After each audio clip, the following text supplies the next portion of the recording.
ഞാൻ മരിച്ചു ഓൻ്റെ ഉപ്പ് കരിയൂലേ കുറെ ഓനിക്ക് സന്തോഷമായിരിക്കും. ഇന്നത്തെ ഈ വീഡിയോ ഒരു വാർത്ത മാത്രമല്ല, കുറച്ചു ദിവസങ്ങളായി മനസ്സിൽ കിടന്ന് നീറുന്ന ഒരു സങ്കടമുണ്ട്. കണ്ണൂർ വളപട്ടണത്ത് നിന്നും വന്ന ആ ഫാത്തിമത്തുൽ റിസയുടെ വാർത്ത നിങ്ങളിൽ പലരും കണ്ടിട്ടുണ്ടാകും. 8 മാസം, വെറും 8 മാസമേ ആയുള്ളൂ അവൾ വിവാഹിതയായിട്ട്. അതിനുള്ളിൽ അവൾക്ക് എന്താണ് സംഭവിച്ചത് എന്ന് നിങ്ങൾ അറിഞ്ഞോ? തൻ്റെ കൂട്ടുകാരിക്ക് വാട്സപ്പിൽ അയച്ച ആ സന്ദേശം കേട്ടപ്പോൾ ശരിക്കും വിറച്ചുപോയി.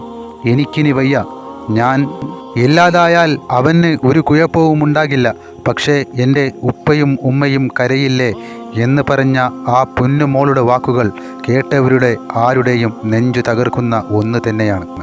ഇങ്ങനെ അവൾ പറയണമെങ്കിൽ 8 മാസം കൊണ്ട് അവൾ അനുഭവിച്ച നരകം എത്ര വലുതായിരിക്കും. ഭർത്താവിൻ്റെ ലഹരി ഉപയോഗം, നിരന്തരമായ മർദ്ദനം, ശാരീരികവും മാനസികവുമായ പീഡനം, ഒടുവിൽ ജീവനൊടുക്കലല്ലാതെ മറ്റൊരു വഴിയും അവൾക്ക് മുന്നിലില്ലാതെയായി. ഇത് കാണുന്ന ഓരോ പെൺകുട്ടികളോടുമാണ് എനിക്ക് പറയാനുള്ളത്. എന്തുകൊണ്ടാണ് നിങ്ങൾ പെൺകുട്ടികൾ ഇങ്ങനെ സഹിച്ച് ഇല്ലാതാകുന്നത്? വിവാഹം എന്നത് പരസ്പരം സ്നേഹിക്കാനും ബഹുമാനിക്കുവാനുമുള്ള ഒരു ബന്ധമാണ്, അല്ലാതെ ഒരുത്തൻ്റെയും വകതിരിവില്ലായ്മയും ക്രൂരതയും സഹിക്കാനുള്ള ലൈസൻസ് അല്ല.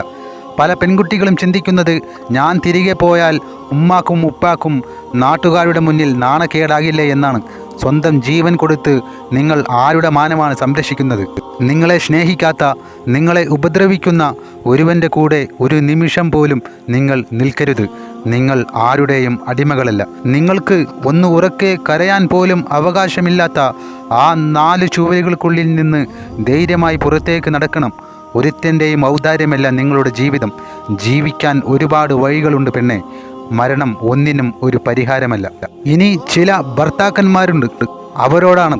ഒരു പെൺകുട്ടി അവളുടെ സ്വന്തം വീടും വീട്ടുകാരെയും വിട്ട് നിങ്ങളുടെ കൂടെ ഇറങ്ങി വരുന്നത് നിങ്ങൾ അവളെ പൊന്നുപോലെ നോക്കുമെന്ന് വിശ്വസിച്ചാണ്. ആ വിശ്വാസത്തെയാണ് നിങ്ങൾ ലഹരിയുടെ മത്തിൽ തല്ലിക്കെടുത്തുന്നത്. ഭാര്യയെ തല്ലുന്നതാണോ നിങ്ങളുടെ ആണത്തം? അവൾ കരയുന്നത് കണ്ട് ആസ്വദിക്കുന്നതാണോ നിങ്ങളുടെ ഹീറോയിസം? ഒരു പെണ്ണിൻ്റെ കണ്ണീരിന് കാരണമാകുന്ന ഒരുത്തനും ഈ ഭൂമിയിൽ സമാധാനത്തോടെ ജീവിക്കാൻ കഴിയില്ല. ഈ കേസിൽ തന്നെ നോക്കൂ, അവൾ മരിച്ചതറിഞ്ഞപ്പോൾ തന്നെ അവൻ വിദേശത്തേക്ക് കടന്നു കളഞ്ഞു. എന്തൊരു ഭീരുത്വമാണിത്! തെറ്റ് ചെയ്തില്ലെങ്കിൽ എന്തിനാണ് ഒളിച്ചോടുന്നത്? നിയമം അതിൻ്റെ വഴിക്ക് പോകും. ആ കുറ്റവാളിക്ക് തക്കതായ ശിക്ഷ കിട്ടുക തന്നെ വേണം. പക്ഷേ നഷ്ടപ്പെട്ടത് ആ 20കാരിയുടെ ജീവനാണ്. അത് തിരികെ കൊടുക്കാൻ ഏത് നിയമത്തിനാണ് കഴിയുക? ഇനി ചില മാതാപിതാക്കളോടാണ്. ചില മാതാപിതാക്കളുണ്ട്, മകളുടെ ഒരു നിസ്സഹായ അവസ്ഥയിൽ അവളെ ഒറ്റപ്പെടുത്തുന്നവർ. നിങ്ങളോടൊരു അഭ്യർത്ഥനയുണ്ട്.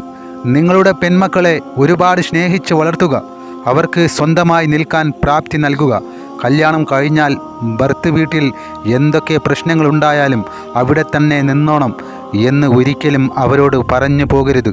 എന്തു വന്നാലും നിനക്ക് ഞങ്ങളുണ്ട് എന്നുള്ള ഒരൊറ്റ വാക്ക് മതി ഏത് പെൺകുട്ടിക്കും ജീവിക്കാൻ.